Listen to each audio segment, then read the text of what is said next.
ရောက်ပါပြီရာသီဥတုကတော့မြင်တဲ့အတိုင်းမှာနောက်မှမိုးတွေမဲနေတယ်အခုကကျွန်တော်ကညနေ4 နာရီညနေ9 နာရီရှိပြီဒါကတော့ကျွန်တော်ဝင်နေတဲ့ခမ်းမကြီးဖြစ်တယ်ဒီခမ်းမကဖွင့်တာမကြသေးဘူး2024ခုနှစ်လောက်ကမှပထမဆုံးချိန်ဖွင့်ပေးခဲ့တာဖြစ်တယ်ဒီရှိတက်သွားရင်တော့ကျွန်တော်တောင်ကြီးမြို့ကိုရောက်လိုက်မယ်ဒီမှာပါကျန်တော်မြန်မာကျိုးဆိုပိုက်ဒါကကျန်တော်မြို့ကိုအဝင်ဖြစ်တယ်ဒီဝင်နေတဲ့ခမ်းမကမြို့အပြင်မှာရှိတယ်လို့ပြောနေပြောလို့ရပါတယ်ကျေးဇူးပါခုတော့မိုးမဲနေပြီဖြစ်တယ်ကျွန်တော်ပြန်လာအောင်မယ်အခုကကျန်တော်မြို့တွေကိုပြန်ဝင်လာပြီအခုကခုနမြင်နေရတာကကင်မရာဟိုတယ်ဖြစ်တယ်ကျွန်တော်အခုကျန်တော်မြို့တွေကိုပြန်သွားနေပါပြီအဲ့ဒါကအခါဖျားဆောင်မင်းနေအခါဖျားဆောင်မှာဒါကတော့ဖူလိုင်းဟိုတယ်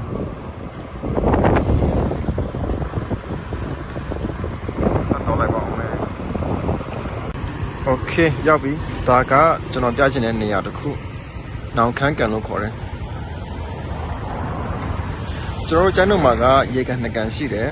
နောက်တုံးကန်ရင်နောင်ခမ်းကန်ဆိုပြီးတော့ပြောတယ်ဒါကလေရင်ကွင်းကိုသွားတဲ့လမ်းနောင်ခမ်းကန်ဒီရှစ်တက်ကိုသွားရင်တော့ကျွန်တော်တို့လေစိတ်ကိုရောက်မှလေရင်ကွင်းကိုရောက်လိမ့်မယ်ဟိုဘက်ချမ်းမှာဆိုင်ကန်းနေရှိတယ်ဒီမှာနေနေရတာဟိုဘက်ချမ်းမှာသွားလို့ရတယ်ဆိုင်ကန်းနေရှိတယ်အခုတော့ကျွန်တော်မသွားဘူးเนาะဒီရှစ်တက်ဆိုလေရင်ကွင်းကိုရောက်တယ်ကျွန်တော်လေရင်ကွင်းကိုတောက်ပြပေးမယ်ဒီရှစ်ဆက်သွားရင်တော့လေရင်ကွင်းကိုရောက်လိမ့်မယ်ဒီမှာမျိုးတော်ခမ်းမရှိတယ်ဒီမှာမျိုးတော်ခမ်းမရှိတယ်ဒီရှစ်တက်ဆိုတော့ကျွန်တော်လေရင်ကွင်းကိုရောက်မယ်ကျွန်တော်ဆက်သွားလောက်မယ်เนาะဟုတ်ပြီကျွန်တော်ပြပေးမယ်เนาะခဏလေးဒီရှေ့တက်သွားလမ်းခုမြင်နေတဲ့လမ်းလေးကလေရင်ကွင်းကိုသွားတဲ့လမ်းဒါပေမဲ့ तू ကကွင်းလမ်းတက် तू ကဖောက်တာမကြသေးဘူးကျွန်တော်ပြမယ်ဒီမှာမိုင်းလာသွားလို့ရတယ်လေရင်ကွင်းသွားလို့ရတယ်ဒီအစ်စ်လေးကဖောက်ထားတာမကြသေးဘူးပြီးတော့ဖွင့်မလန်းမလောက်ရသေးဘူးလေရင်ကွင်းကိုသွားတဲ့လမ်းလို့ပြောတယ်ဒါပေမဲ့တိုင်းရိုက်တော့သွားလို့မရသေးဘူးအခုလမ်းလေး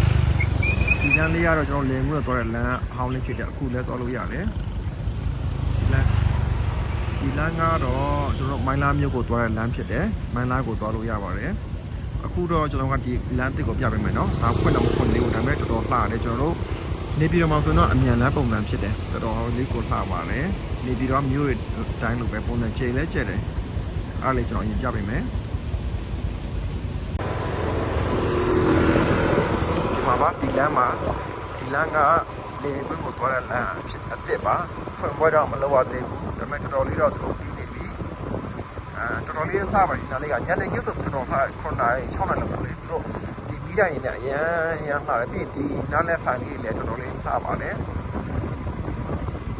ရှင်းမဒီရန်လေးမှာသူတို့မှဆက်သွားလို့ရတယ်လေကွင်းအဲ့ဒါကိုတော့ကျွန်တော်လမ်းပိတ်တော့မသွားတော့ဘူးကျွန်တော်ပြန်လှည့်မယ်ပြီးကျွန်တော်လေကွင်းတက်ပြပေးမယ်ဒီလမ်းမှာသူတို့ပိတ်ထားရမှာနော်သွားလို့တော့မရသေးဘူးဖုံမလို့တော့ကျွန်တော်ထင်တယ်ဒီရှိတက်သွားရင်လေရင်ကွင်းကိုရောက်လိမ့်မယ်ဒီကုန်းတက်လေးမှာကုန်းတက်လေးရှိတယ်ဒီကုန်းတက်လေးကသွားရင်လေရင်ကွင်းကိုရောက်လိမ့်မယ်ရောက်ပါပြီဒါကကျွန်တော်တို့ကျိုင်းတုံမြို့ရဲ့လေစိတ်ပါကျွန်တော်ပြပေးမယ်နော်ပုံအောင်လို့ဒီမှာပါကျိုင်းတုံလေစိတ်လို့စာရေးထားပါလေဒီတော့ချက်မှာတော့ဆိုင်ကန်းလေးတွေရှိတယ်ဒါလေးတွေကဆိုင်ကန်းလေးတွေပါပြီးရင်တော့လေရင်စိမ့်တဲ့နေရာကျွန်တော်ပြောပြမယ်ဒီမှာဒါကလေရင်ပြေးလမ်းဖြစ်တယ်ဒီမှာလေရင်ပြေးတယ်ကျွန်တော်ဒီရှိတက်တော့ဝင်လို့ရတယ်ဒါကကျွန်တော်ရဲ့လေရင်ကွင်းမှာ